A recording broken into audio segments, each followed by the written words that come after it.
You know, this is described, and the day that I retired from the Army, when I was asked about this, my position has been that we should have essentially civil unions, which is equal protection under the law, pay, benefits, taxes, all these types of things, and that marriage should be left to religious institutions.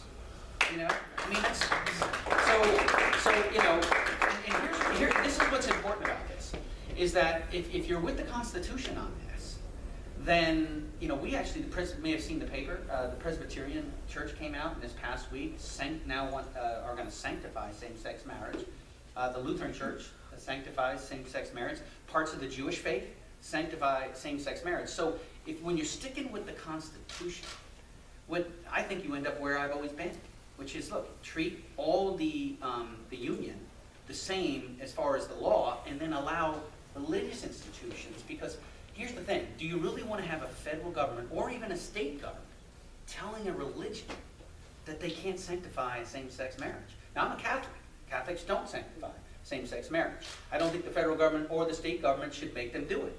But at the same time, if you have the Lutheran Church and the Presbyterian Church wanting to sanctify same-sex marriages, then how do you, from a constitutional standpoint, support stopping that from a federal or state perspective? Now, here's what I would tell you. I do believe this.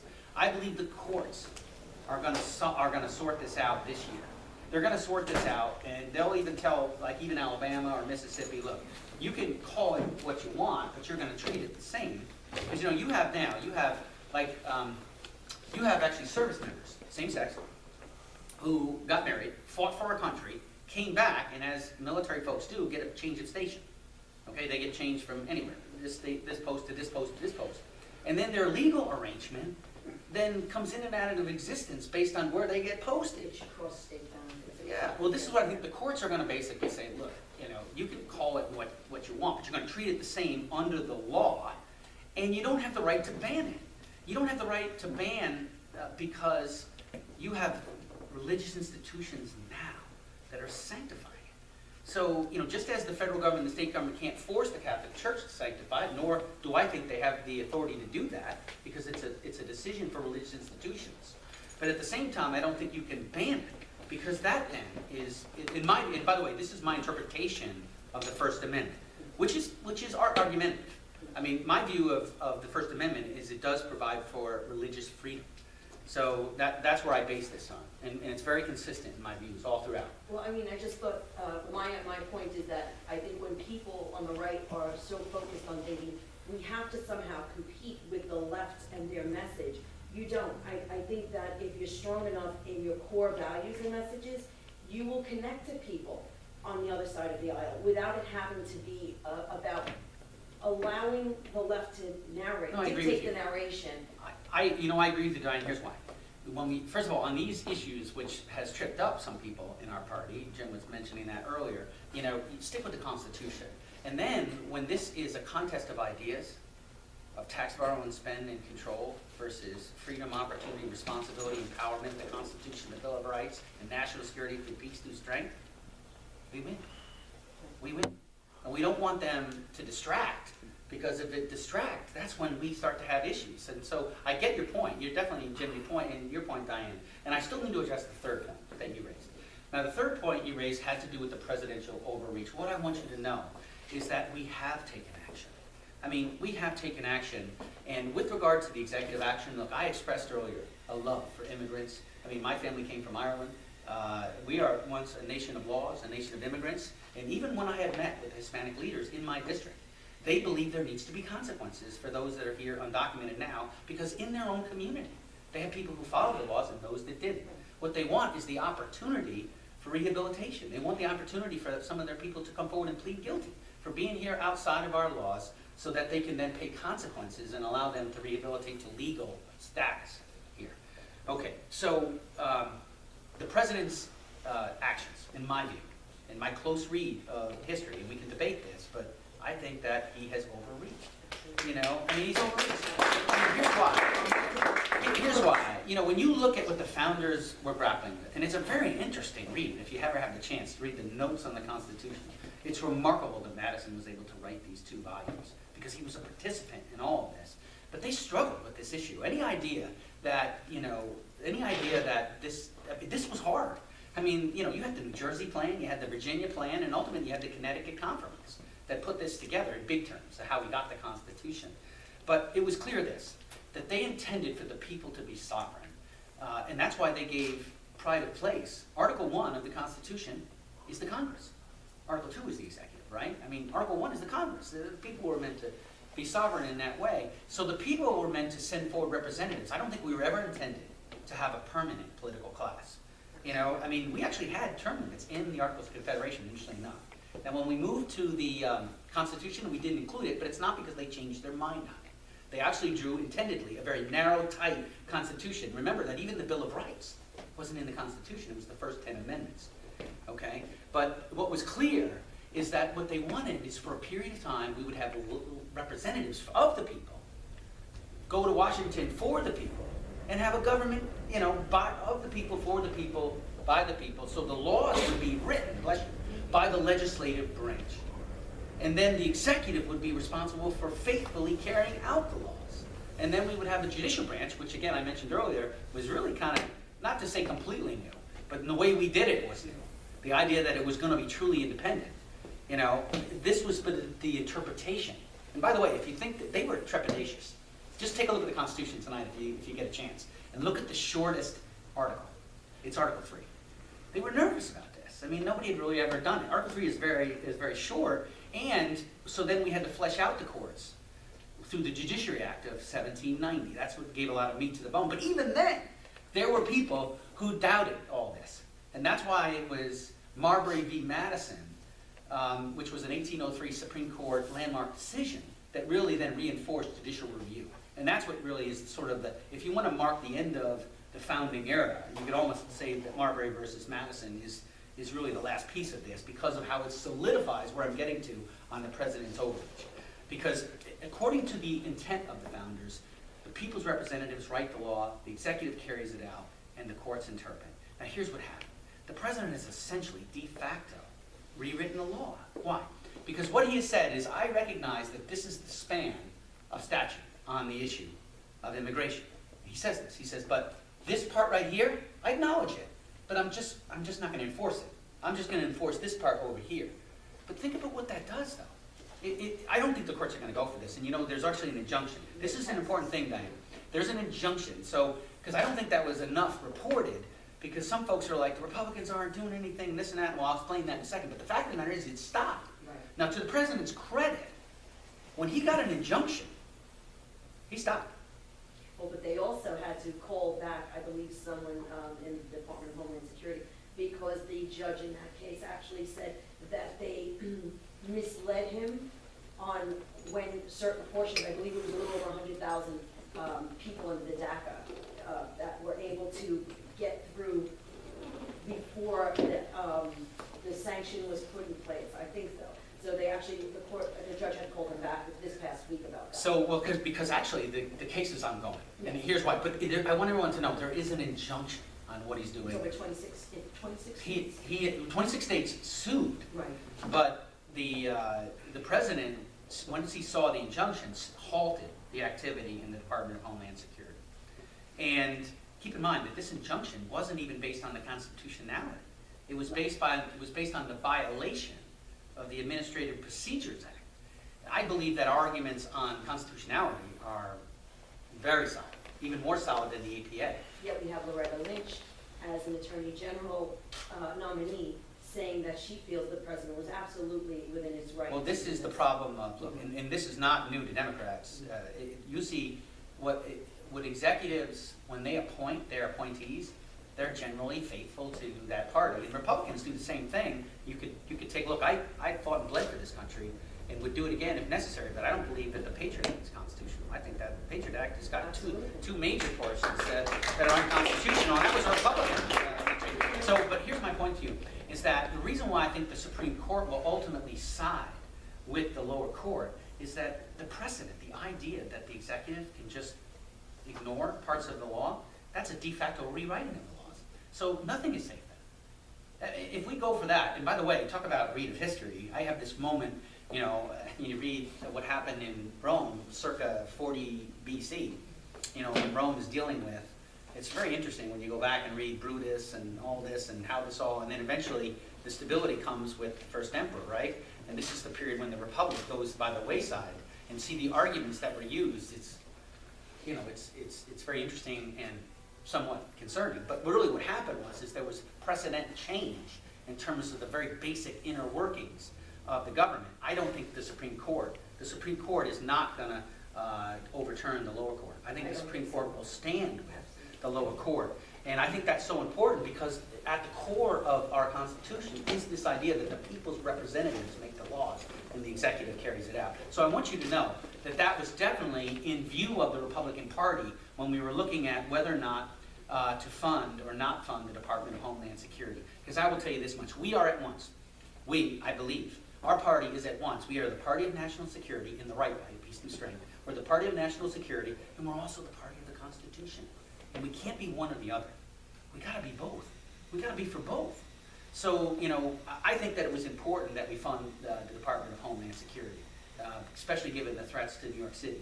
Now, we can have a debate, if you wanted to have a debate on whether or not we needed to create the Department of Homeland Security. In my view, that's a whole nother debate. But the fact of the matter is now we fund core elements of our national security through the Department of Homeland Security, for better or for worse. And so we have to take that in view. Now, let me say beyond the issue of executive action, which I do believe that in the end, the people, you'll find that injunction upheld, that we have all taken other action. I mean, my friend Trey Gowdy is in charge of the big guy. Let me tell you that, you know, among some partisan Democrats, they criticized me for voting to support the Benghazi committee. They said, oh, it's a waste of taxpayer dollars. But let me just tell you that, had it not been for the Benghazi committee, we wouldn't have known about the emails. Yeah. I mean, that came from that investigation, and we're not even to the bottom of all that. And let me tell you, Trey Gowdy, he's different from a lot of members. He's a pit bull. He is, and not only that, but let me tell you that he told me when we first talked about this, he said, Chris, you know, I was a prosecutor, he was basically a DA, and he believes that the strongest action is deposition. Deposition, not flashy hearings that show up on TV, you know. He does this through the good old-fashioned way. They work hard, and they do depositions, and that's how he got to, I wouldn't say the bottom, but that's how we've come to have this revelation on the email. But do you know why Boehner took so long? Because Rep. Wolf had, you know, HRS 36 out there trying so hard. I was a co-sponsor of that. Thank you, for over a year. And all it would have taken was for John Boehner to say, let's do this. He waited so long to do it. And now, so yes, Rep. Gowdy, he has, you know, his committee together, they're doing their hearings, he's, you know, subpoenaed for her emails. But on the ground, boots on the ground type of situation, for just us regular people, we see that the people that we put our faith in, and there's a handful of you guys up there that are just like, to me, like comic book heroes, because you guys are really fighting the fight. And then there's a lot of the establishment on the right that just are just as bad to me as the left, because they just are so entrenched and they're worried about lobbyists. And people have lost faith, right? Regardless of how low Obama's ratings are, Congress's is even much lower. And it's hard to say in a city like New York to get people and say, listen, you know what? Republicans really do have the better option. We do. How do you get people within the Republican Party who say, oh, I'm not voting because they're all the same? Well, how do you get that fire? Well, Diane, no, you're right. I mean, that's part of the reason why I'm out here, is to tell you that, and why I'm staying true. Well, you bet, Diane. And so part of the reason, what I found in the military is I saw some hard times. I mean, look, do I think that these times are challenging? Of course I do. Are these the toughest times I've seen? No, they're not. And I've seen harder days. I've seen some of this finest generation go to heaven, you know, and I've seen others. And then, by the way, that hole in the family will never be filled. And I saw folks that lost limbs and eyesight, and their life's never going to be the same. I have some soldiers who, thank God, weren't physically harmed that carry emotional wounds to this day. So I keep this in perspective. And what I found in all of that in moments like that, the key is leadership that brings people together and that gets out front and leads by example. This is why, even though I had self-imposed term limits, I had some people say, oh, you know, you need to keep, no, this has to be about keeping faith. You know, this is why I'm going to fulfill what I said. because there's going to be other people who are passionate. And let me just say this too, that part of the thing I think we need to be concerned about is this idea of a cult of personality. We are a people, we are a government of the people, by the people, for the people. We were never meant to have a permanent political class. And so, the problem is this theory of the indispensable man or woman, and so we got to have that person. The graveyard is filled with indispensable men, So, so it gets to your point. It gets to your point that to keep the faith is to know that you're not going to have perfection. But what you are going to have is a core group of folks who will bring people together to keep marching towards perfection. And I'm telling you, it's there. And to keep the faith. Yeah, Paul. Congressman, I'd be very interested to hear about what you think a candidate in 2018 has to bring to the table, whoever that candidate may be, what they need to bring to the table to run against Andrew Cuomo, Kathy Hochul, whoever you might have. And the addendum to that would be, how do you see that candidate bringing, if you'll pardon the expression, the Facebook generation behind the Republican candidate? All right, very good. So the first thing is that, as I mentioned, intuitively, like in the gut, there's a feeling across the state that things are not right. That we have issues with growth, with a healthy economy. We have issues of transparency and accountability in our government, and that's pretty writ large, I would say, is systemic and endemic. And so our approach really needs to be that of truth, of bringing forward and approaching the issue of the healthy economy from the fundamentals. It isn't even that complicated. The gimmicks don't work.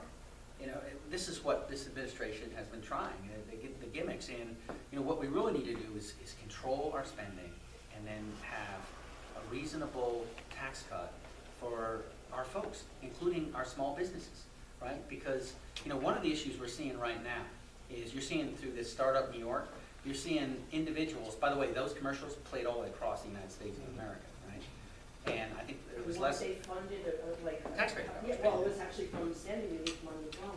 Well, and I haven't seen the latest number, but I think the total number of companies was actually still in the double digits. But here's my point to you. The companies that moved here, but then they're competing against our small businesses that are already here. Some of them are family-owned, multi-generation, and now they're in a situation where their competitor has just moved in. They're not paying taxes for 10 years. They're at a competitive disadvantage, and yet they've been slugging it out in this very challenging business environment. That is, we're creating between that and the way he's sort of set up this money that the regional councils, it's like a Hunger Games here. I'm not the first one who said that. I'm very vicious spot. I'm not the first one who said that, but I will tell you this, that, look, it's not right. I don't think that's, I think what we need to do is just return to the basics there, control the spending, lower the taxes. Cut the and then, regulations. well, see, this is where I'm going next. What we have to do is we have to have some targeted regulatory reform and relief. And look, I will give credit where credit's due. He's done a little bit of that. And I support, I have my district, big driver in my district is agriculture. And so we have this regulation called Concentrated Animal Feeding Operations, CAFO. If anybody's heard about that. So, the administration is looking at that, the Cuomo administration. I appreciate that. And I want to tell you that if you're looking for somebody who's going to bash the opposition every single time, that I'm going to tell you the truth. When they're doing well, then I say thank you. When they're not, which I think is most of the time, then I'm going to point that out. But I also want to say that I think it's important to integrity, that when something's good going on, you don't try to find a political way to be opposed to it. So, but I do think with regard to regulatory relief and reform, there is more that we can do, but we have to listen and be empathetic with those who create the jobs. 70% of our jobs come from small business owners, and there's more that we can do on that score. And then, as it relates to education, I mentioned this earlier, but I just think that this approach of fear and intimidation, it's not going to work. He's going to ultimately frustrate himself. We are better off taking an approach to excellence in education by starting over again, including the profession, all stakeholders. Because you know what? One thing teachers, parents, administrators, small business owners, students, one thing they all share in common is a desire for excellence.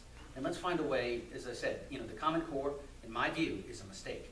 I'm just saying that A lot of Democrats would agree with that. They do. Yes, absolutely. Because, what we should be, the concept, we should be embracing concepts of empowerment. And we also have the wrong, I would argue, the wrong engagement concept as well. You know, in our economy, competition is the operative. And that's a great thing, right? Because it causes folks to sharpen their arguments and to really